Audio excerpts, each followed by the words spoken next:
Usta! Ay usta! Usta!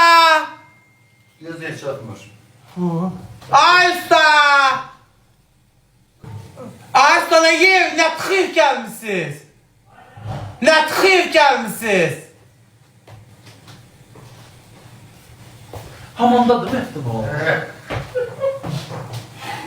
Satırırsa? Sen girme yoktu girme. Bu ya seçim reis da. Sen çağırdın çıktı. Sesi kapını ört. Erkeği çıkarız da kapını ödemedik. Ha. Hiç ne? Ört kapını. Hepsi. Lan bir şey için. Ne gülürsünüz ki bu? Kalkış içinmeyecek arkadaş. Bu öyle danışırsınız içinmeyecek başı. Bu cümleye bu məhkûmə də güldü. Bu kalkış içinmeyecek, tərliyir. Koltuğun altı tərliyir. Çinmeyecek ki, şehir başına səkindən sıvarkalı içinmeyecek. Bu. Ne gülürsünüz ay başı? Tuş başınızda. Bak tokan çağırdadır. Kapanmışlar çıldan. Rahatına deyirsən. Tokan deyirsən. Ya halamın elini fırtışkılmışsın topkasını deyirəm. Ya oradan da.